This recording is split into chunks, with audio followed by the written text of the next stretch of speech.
Hello दोस्तों, मैं हूं अंशित। आज मैं फिर बहुत दिनों बाद आपसे फिर से बात करने और कुछ नया करंट अफेयर का सवाल लेके आया हूं। दोस्तों, माफी चाहता हूं कि बहुत दिन बाद मैं फिर से आपके साथ जुड़ा हूं।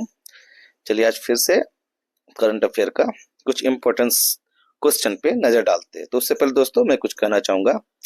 यकीन कर तू बदल सकता है अपनी किस्मत की लकीरों को। यकीन कर तू बदल सकता है अपनी किस्मत की लकीरों को। लिखने वाले खुद ही लिखते हैं आजकल अपनी तकदीरों को।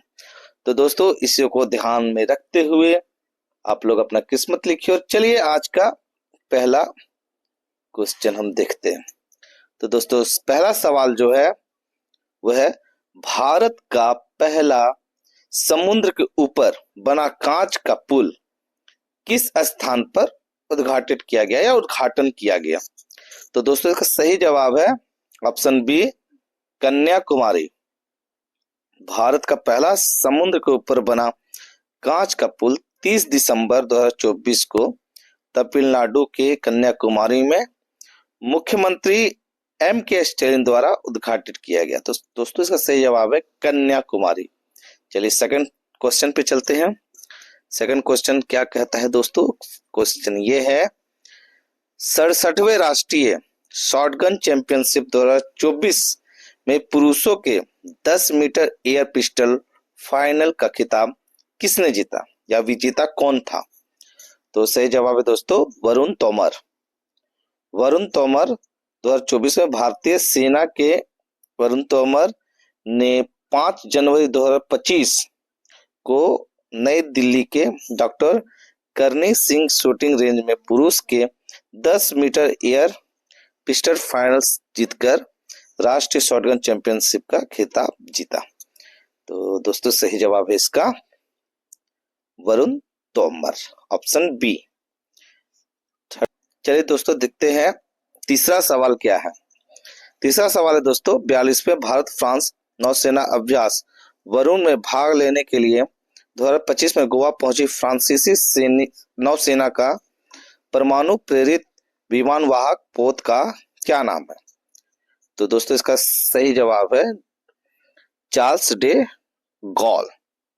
चार्ल्स डे गॉल फ्रांसीसी नौसेना का परमाणु प्रेरित विमान वाहक पोत चार्ल्स डे गॉल 4 जनवरी 2025 को गोवा पहुंचा ताकि वह भारतीय नौसेना के साथ 42वें द्विपक्षीय नौसेना अभ्यास वरुण में भाग ले सके। तो दोस्तों, इसका सही जवाब है चार्ल्स डे गॉल। और ये कहाँ हो रहा है दोस्तों? अगर पूछा जाए तो गोवा में हो रहा है। अगर पूछा जाए कि 42वें भारतीय फ्रांस नौसेना अभ्यास कहाँ पर किया जा रहा है 2025 में, तो सही जवाब होगा गोवा। चलिए हम आगे चलते हैं चौथा सवाल पे। सिक्किम का कौन सा जिला भारत का पहला ऑर्गेनिक फिशरीज क्लस्टर समेटे हुआ है? तो दोस्तों, इसका सही जवाब है सोरेंग। भारत का पहला ऑर्गेनिक फिशरीज क्लस्टर 6 जनवरी 2025 को सिक्किम के सोरेंग जिले को घोषित किया गया। तो इसका सही जवाब है सोरेंग। पांचवा सवाल क्या कहता है दोस्तों? निम्नलिखित में से किसे 2025 में मेजर ध्यानचंद खेल रत्न पुरस्कार से सम्मानित किया गया? तो इसका सही जवाब है दोस्तों हरमनप्रीत सिंह को। इसका सही जवाब है हरमनप्रीत सिंह। चलिए हम छठा सवाल पे जाते हैं।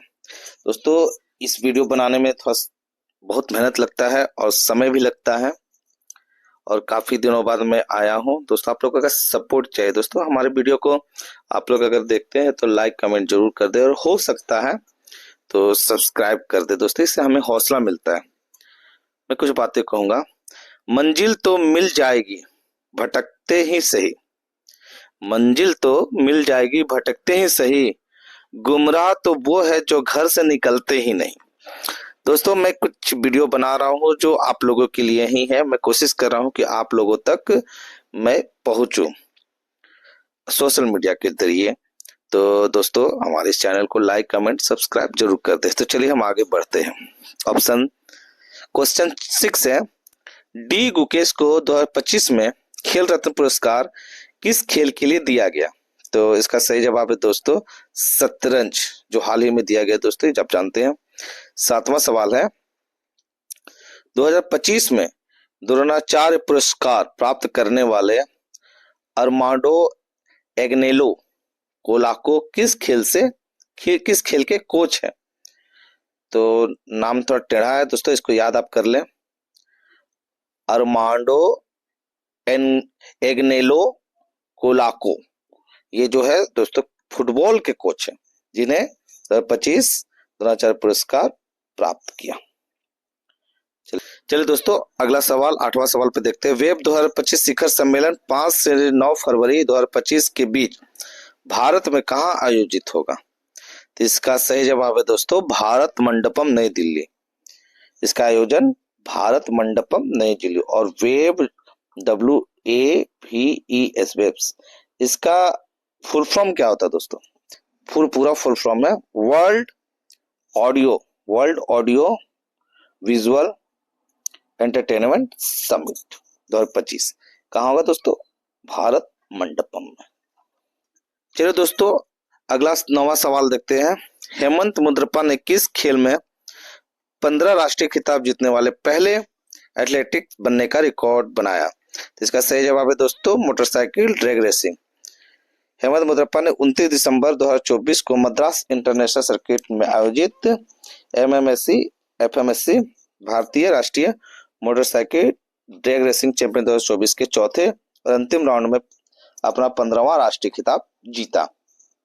चलिए 10वां अभ्यास सूर्य किरण। 10वां सवाल है अभ्यास सूर्य किरण भारत और किस देश की सेनाओं के बीच एक संयुक्त सैन्य अभ्यास है? तो इसका सही जवाब है दोस्तों नेपाल, ऑप्शन बी नेपाल। भारत सूर्य किरण भारत और नेपाल के सैनिकों के बीच एक महत्वपूर्ण सैन्य अभ्यास है। इस वर्ष प्रशिक्षण कार्यक्रम का 18वां संस्करण 31 दिसंबर 2024 से 13 जनवरी 2025 तक नेपाल के सलझंडी में आयोजित किया जाएगा। तो 18वां संस्करण कब आयोजित किया जाएगा? 31 दिसंबर 2024 से 13 फरवरी 2025 तक आयोजित किया जा रहा है। तो याद रखिएगा दोस्तों सूर्य किरण 2 देशों भारत और नेपाल। 11वां सवाल दोस्तों पूर्व प्रधानमंत्री डॉक्टर मनमोहन सिंह जी को किसके वास्तुकार के रूप में व्यापक रूप से माना जाता है?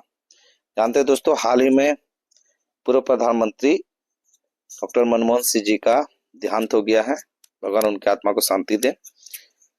दोस्तों ये भारत में अर्थव्यवस्था को स्थापित करने में इनका बहुत बड़ा योगदान रहा है। ऑप्शन में बी बता दे रहा हूँ। 1991 में भारत का आर्थिक उदारीकरण इनकी सबसे बड़ी उपलब्धि है। डॉक्टर मनमोहन सिंह जी ने 1991 में आर्थिक सुधारों में वास्तुकार के रूप में जाना जाता है, जिन्होंने भारत में आर्थिक उदारीकरण की शुरुआत की थी। तो दोस्तों इनके योगदान को भारत कभी नहीं भूल सकता, वर्षों वर्ष तक इनके योगदान को नहीं भूल सकता। ऐसे प्रधानमंत्री बड़ी विनम्र स्वभाव के थे, सीधे साधे थे दोस्तों। चलिए 12वां सवाल देखते हैं, उन्हीं से रिलेटेड है दोस्तों। भारत के किस पूर्व प्रधानमंत्री ने भारतीय रिजर्व बैंक RBI के गवर्नर के रूप में कार्य किया? दोस्तों एक ही नाम आता है डॉक्टर मनमोहन सिंह जी। इन्होंने सितंबर 1982 से जनवरी 1985 तक भारतीय रिजर्व बैंक के गवर्नर के रूप में सेवा दी। तो दोस्तों ऐसी महान शख्सियत को मेरा सलाम है। तो दोस्तों आज का ये पूरा 12 सवालों का रहा। अगर हमारे ये सीरीज ये वीडियो आपको अच्छा लगा, ये करंट अफेयर अच्छा लगा, इसमें दिए गए क्वेश्चन जो मैं चुन के आपको लिए लाया हूँ, अगर आपको अच्छा लगा तो लाइक कमेंट और सब्सक्राइब जरूर कर दें। कोई भी लक्ष्य बड़ा नहीं, कोई भी लक्ष्य बड़ा नहीं, जीता वही जो डरा नहीं। बहुत बहुत धन्यवाद दोस्तों।